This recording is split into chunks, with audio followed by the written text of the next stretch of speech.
The Contradictory Sky, a lecture on astrological paradoxes. Professor Paisian, Department of Sympathetic Studies, University of Luna. Location, the Orure Theater, University of Luna. Good evening. A student once came to me, her chart a tapestry of glorious conflict.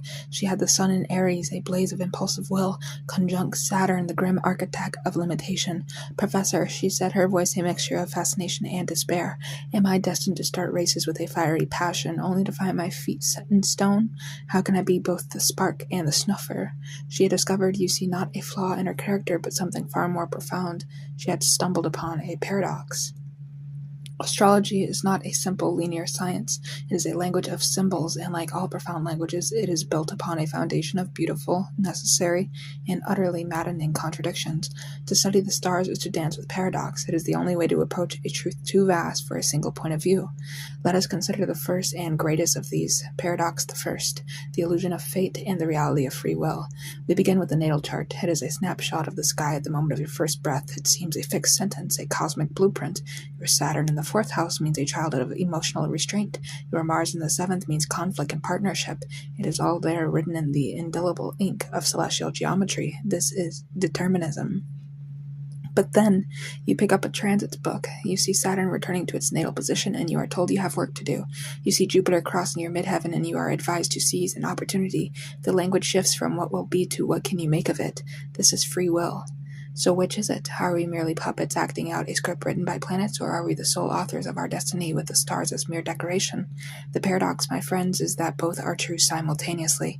Think of your natal chart not as a destiny, but as a hand of cards. You do not choose the cards. You are dealt an Aries sun, a Cancer moon, a Capricorn rising. That is your hand. You cannot, through force of will, turn your Saturn of lead into a Jupiter of gold.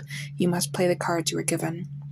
But how you play them, that is the art of life, that is free will. The Aries-Saturn conjunction can be the frustrated tyrant forever raging against the wall of his own existence, or it can become the disciplined master, the one who directs their fire with precision and builds empires that last.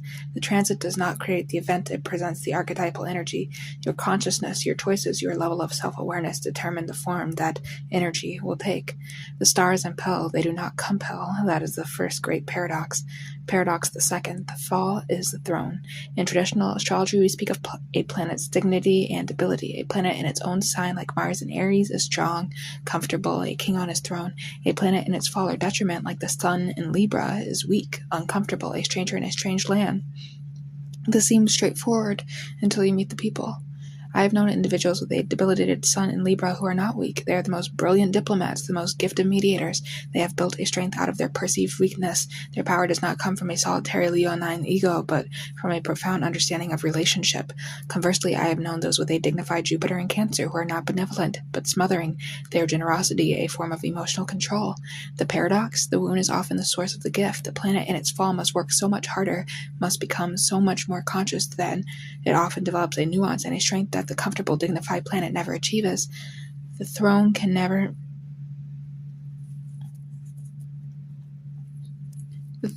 make one complacent. The exile forges a unique and powerful soul. Paradox the third, the perfect chart and the broken life. In my millennia of study, I have seen charts of breathtaking harmony. Trines and sextiles flow like gentle rivers. The angles are supported. It is a map of a life that should be easy, and yet the person sitting before me is lost, adrift, devoid of passion or purpose. They have never been forced to struggle, never had to build a muscle. Their chart is a beautiful, untended garden. Then another client, a chart that looks like a battlefield. Squares and oppositions clash on every angle. It is a recipe for a life of tension and conflict, and yet the person is a titan of industry, a visionary artist, a soul of profound depth and resilience. They have been tempered in the fire of their own contradictions. Their challenges became their catalysts. The paradox, a bad chart can make a great life, and a good chart can make a shallow one.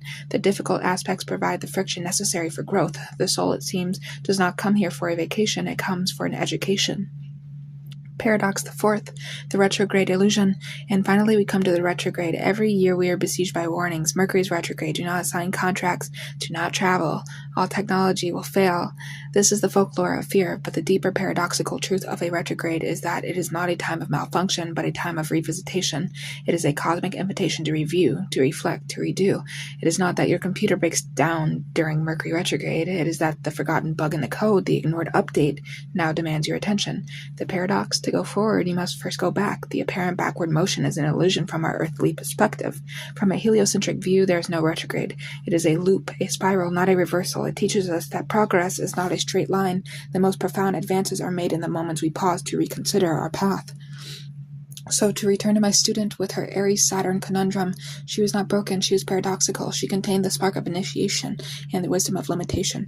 Her life's work was not to resolve the paradox, but to live it, to build structures, Saturn, worthy of her fiery spirit, Aries, and to direct her spirit, Aries, with the wisdom of time, Saturn. Do not seek to resolve the contradictions in your chart, embrace them, for it is in the tension of the opposites that the music of the spheres is found, and it is in the heart of the paradox that we discover who we truly are. Thank you.